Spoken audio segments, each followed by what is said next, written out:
There are a lot of games that pride themselves on the repackaging of task management. Literally any simulator game does this, and it does it pretty well. At its simplest, it's just a way of keeping your brain busy and occupied and fed. For as they say, cleaning and organizing your house can actually lead to a decrease in anxiety and restless thought. You're literally just kind of organizing your brain, and I believe that's the central hook for a lot of these games. But what about games that throw task management into a situation that's already stressful and uneasy? Five Nights at Freddy's is a franchise that has taken this idea and run to the ends of the earth with it, creating several sequels that, as far as I can tell, are all just the same with a slight little change to the format. It's probably the most accessible of the genre. Welcome to the Game is another one that does this pretty well and actually manages to really get under my skin if I play it. A lot of clones have come and gone of both these games, but I believe a new branch of this subgenre is about to emerge with the type of gameplay introduced by the Mortuary Assistant, a brand new game published by DreadX Games and developed by Darkstone Digital.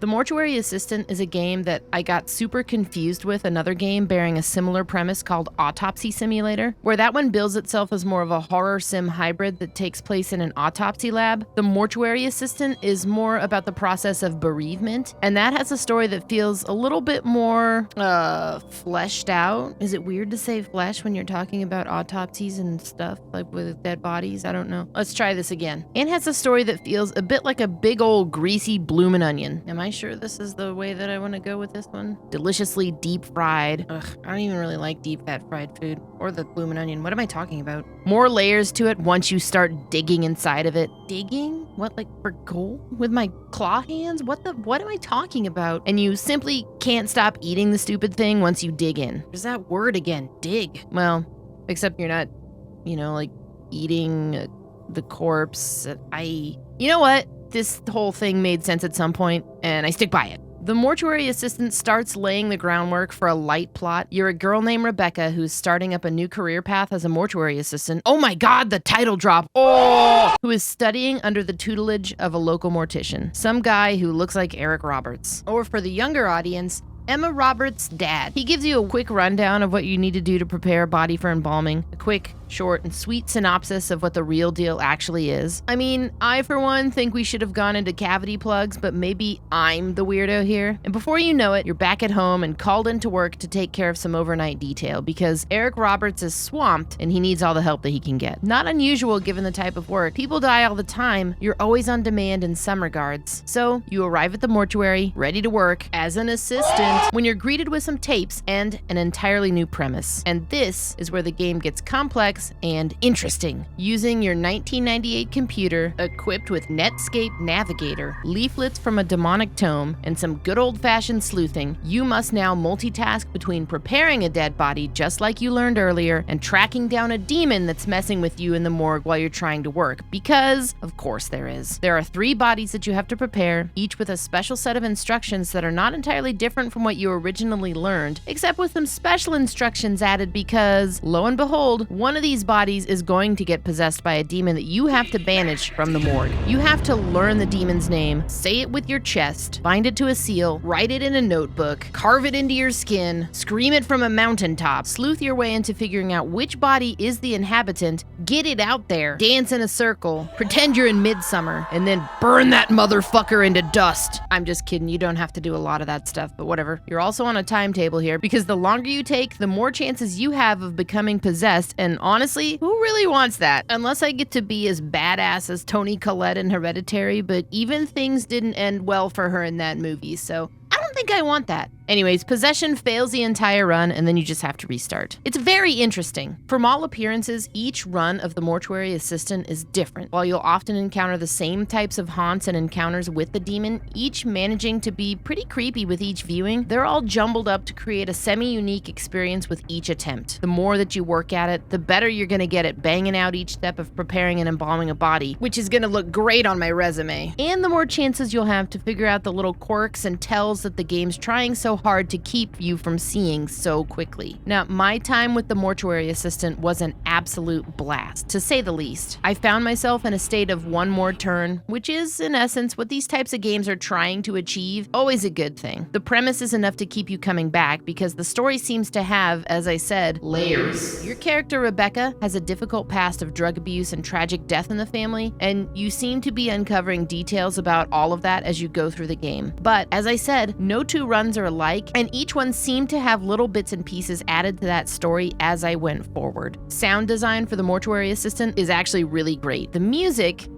it's pretty minimal, but it's fantastic. And the ambient noises of the empty mortuary really had me in a state of unease for the entire time that I was playing. That's hard for me to do. I'm not often that uneasy when playing horror games, and while the scares of the Mortuary Assistant do tap directly into the jump scare territory, I feel like they're executed properly, they're spaced out enough, and they work so well with what is already here. I also really appreciated the various types of creepy encounters that you'd have within the game. Though nothing graphically impressive, they're feathered in such a way that it actually works really well. It just it's creepy and it gets under your skin a little. Casual horror fans are gonna shit their pants, and more seasoned horror aficionados are gonna eat it up for breakfast. To me, I think it's an A+ all around. Now, because I played this on release and because this is an indie dev, I definitely encountered a fair share of bugs, like a lot of them. My body would sometimes become detached from my head. Sometimes the bodies I was working on would contort and never fix themselves. Sometimes the sigils would produce a blank result. Sometimes an event that was clearly taking place wouldn't allow me to trigger a finish. I couldn't tell at that point what was intentional from what was a bug at times, and that caused a bit of frustration while I was playing the game. There was a patch at some point that seemed to smooth out a few of those issues, and I know they keep continually patching in new things as they find them, but initially the air of my confusion didn't clear up a ton. And that's okay. Right now, the Mortuary Assistant's cloak of mystique needs some of that, and the lack of hand-holding was kind of welcome. But I do feel like perhaps something can be added down the road to help with these experiences. I assume some stability patches are going to continually roll out as they find these bugs, like I said, so I can overlook this. Another issue I sometimes found myself having with the Mortuary Assistant is the same kind of issue I find myself having with games like Phasmophobia. It's very much a me issue, and I realize that, but this is an opinions video, so I'm airing it out, alright? I love the premise of them, and I'll gladly play them for a few hours, but as time goes on and I sink into each scenario, I find myself seeing the same content over and over again. I think that's going to happen if you play any type of game for a lengthy period of time, so I'm aware that this commentary itself is kind of redundant, but I sort of hope that the Mortuary Assistant adds in a few extra things to the formula, either in this or in some kind of sequel way down the road. Throwing in a few more random encounters and Hanson to the pot wouldn't be so bad. Maybe adding a few variations to the way that you prep a body, since every time that managed to be the exact same process. I mean, when do you put the makeup on? I know that happens. Games like Welcome to the Game 2 manage to overcomplicate this type of task management portion of the formula, and it creates a mess of complex steps that you get far too lost in that could potentially screw up what feels like an already good balance. So I don't know that I want to say Mortuary Assistant needs that, but at the same time, it's also something that I feel it could benefit from and make it just a little bit better. Perhaps if not added to the game organically, mods will explore this idea somewhat. I just know it could be a cool horror sim hybrid if taken in that direction. As horror season approaches, I expect everyone and their mother to be playing the Mortuary Assistant ad nauseum, and I'm absolutely okay with that. This is, to me, a new space in the horror genre that's going to be mimicked, and as they say, imitation is the highest form of flattery, if that happens. The formula of the Mortuary Assistant works so well that casual fans of horror are dipping their toes in to see what is up, and more hardcore fans are singing its praises. Like myself, I can't say enough good about the Mortuary Assistant. Is it absolutely life-changing? No. But is it an exciting new game in a genre that we're so starved for content in that I think it's worth a few hours of your time? Absolutely. I firmly believe that some of the best horror games are the little indie gems that you would otherwise overlook because they coexist in a sea of otherwise forgettable titles in a virtual bargain bin. And while I'll go out of my way to play all of those good and bad, I can definitely tell you that the Mortuary Assistant is one of the good ones, and even if you put it down after a couple of hours, I guarantee you're gonna get some fun out of it while you're playing it.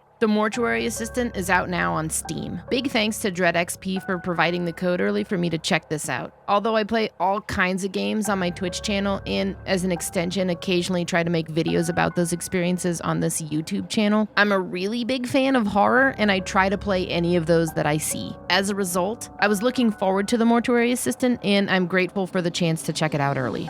To you, the viewer, thank you for watching. I'm working on some new videos as we speak, and as always, I'm definitely hoping to steer some more of these in a horror direction. Like every good YouTuber, I would be remiss if I didn't tell you to like and subscribe the channel if you want to see more. Hit the bell for notifications on when I post new videos. Also, be sure to check out the Patreon page because a lot of this ends up getting demonetized, and if you like what you see, it definitely helps support the channel. If you have suggestions for games, leave them in the comments below. As a side note, I just woke up and somehow managed to trip over my words throughout this entire recording process, which I think means I need some coffee. So I'm going to slither my way downstairs and grab some of that. See you next time.